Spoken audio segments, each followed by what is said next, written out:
Good evening, everyone. I think last session of the day, so must be already tiring for you. बहुत दिन भर में अच्छा ज्ञान हो गया होगा, तो आप लोग already सोच रहे होंगे अभी एक और innovation technology क्या हो रहा है. So, how many of you really think that technology in payment systems has really innovated? Let's say if you were to rate between 1 to 10 and a higher being on a higher innovation side, where do you think we are? Anyone from the audience? Where would we be in country on a technology innovation in payments? Any guess? Any ideas? Any suggestions? एक, दो, तीन, क्या rating होनी चाहिए? Can't hear anyone. 5. Okay. 6. ये तो auction चल रहा है. 6. Interesting. Anyone else? 6. अभी तक तो 6 is the two guys said 6 of the 3. So their voting wins. Everyone silent. Guys, you're all, I believe, from banking, so you know about where it is, right? Some opinion. Anyone else? No. So what do you think, Deepak, where we are before I even start? Where would you rate in a technology innovation in payments? I think there's always a perspective that you can put, Surya, here. Because as a country, I think in the last 3 to 4 years, we definitely have made a lot of development. All of a sudden, actually, somebody told me we have too many payment systems. And customers are often confused which one to go for, because Bharat QR or UPI both had a QR form factor, or AEPS and IMPS. Sir, number चाहिए. अभी मैं payment system गिना रहा हूँ, उससे number भी आ जाएंगे. So I think what I'm just counting is number of payment systems in some way is also reflection of innovation. How many marks do you have to provide. And I think, as I can think of, we have over 10 payment systems today in this country. So I think fairly enough to say, I won't say on number of payment systems or scale, as a country we are probably behind anywhere else. We probably are way ahead of any other country globally in terms of the kind of things we have done. It's a different thing that how much more you can do. Well, so I'm not talking impact. I'm just talking innovation. I would still say about 7 to 8. 7 to 8 is where we are as a country. So I'm not talking impact again, guys. I'm just talking innovation, since that's the subject. What do you think, sir, Babu, sir? Where would you rate our country in payment innovation? Again, I'm not talking impact, innovation. When it comes to technology, definitely 8. 8? When it comes to cost, it's 10. 10. Zero. See, it's not only the technology, the affordability. Affordability is also important. When you have a lot of poor population, so that's very critical. And as you said, no, Mr. Deepak said, the payment systems are many, and many are, unfortunately or fortunately, they're systemic. So you cannot allow them to fail, kind of thing. Sure. So you said 8. Girish, any views? On innovation, I am 9 on 10. 9 on 10, wow. On cost, I'm yet very bullish. I would say 8 on 10. 8 on 10. It's thanks to the telecom companies and the policies from the government. They have accelerated the entire innovation very, very quickly and swiftly, and it's gone extremely mainstream, and will keep on going mainstream with IoT devices on the narrow band. Wow. So it's a strange that we have an audience which actually is part of the ecosystem. They rate it to 5 and 6. We have experts on the other hand with me who thinks it's between 8 and 10 on different parameters. But everybody agrees when it comes to payment innovation in technology. I think we're easily somewhere between 8 and 9. And actually I tend to agree to a rating somewhere between 8, 8.5.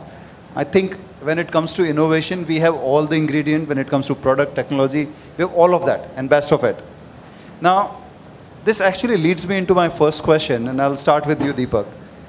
Why don't you share, and I know there are very interesting products within payments your bank had done very early days. Why don't you talk a little bit about that? I mean, what problems did they solve and what challenges you faced? A couple of them, if you want to kind of talk about that. Yeah, I think the way we looked at payments, largely there are fast payments and there is a slow payment, right?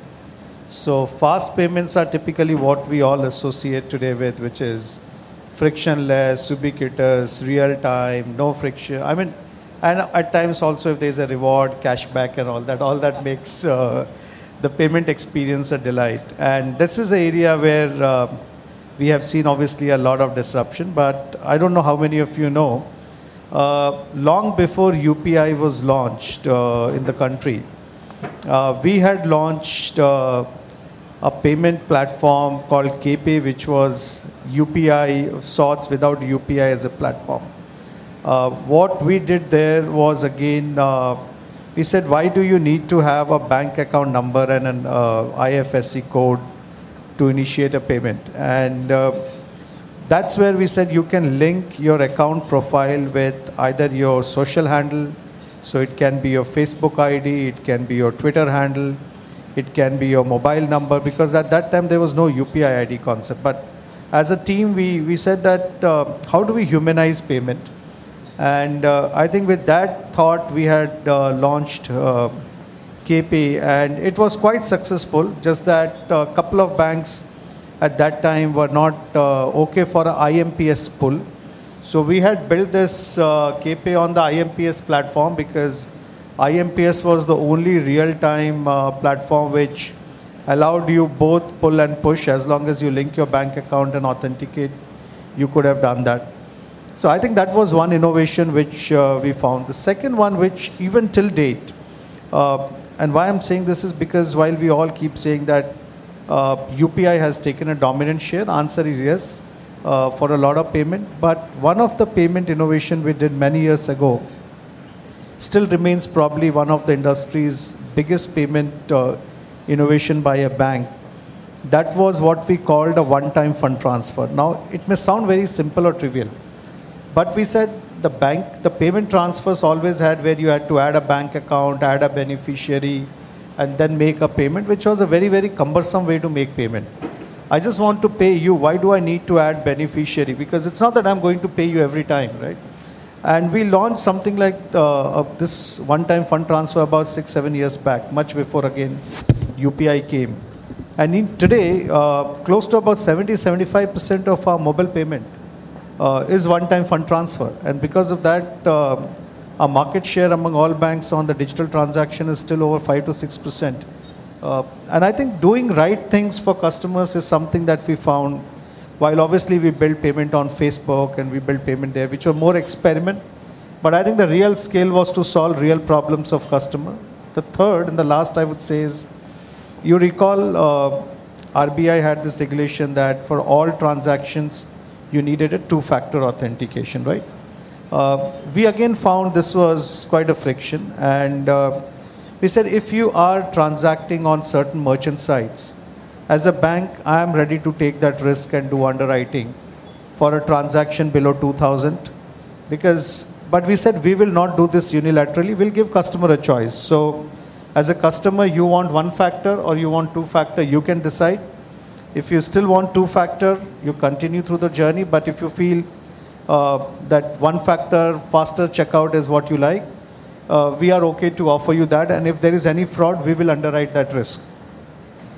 I'm proud to say till date, it's been like 2 years. We enabled this to over 5,000 merchants. We had 0 frauds.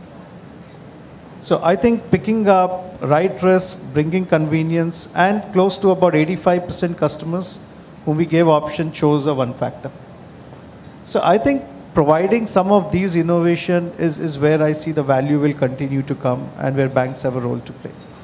Oh, that's very interesting. And I hope there's someone from a regulatory side also listening to this, that sometimes risk is more perception, but when you really give it to the right customer in right way, it's not necessarily as big a risk. Also reminds me of 2004-05 for non-bank guys when we did text to pay. Probably we were the only company across the globe who enabled on a short code from my previous organization, money could be transferred on a real-time basis. So you've seen Kotak as a bank coming with as an innovation for their customers and how it really impacted them. You have been, sir, at a much macro level working with the industry as well as regulators. What has been your observation, especially in recent about 12 to 18 months? What kind of innovations you have seen that you have liked and you believe interesting ones? Yeah, probably. I'm the oldest among the committee. So my payment system started. That's why I didn't ask you what you and I did as an innovation. I asked what you see on the industry. My payment system, first thing was a DD payslip kind of thing. Then MT is there. Some telegraphic transfer is sent. We used to feel very happy.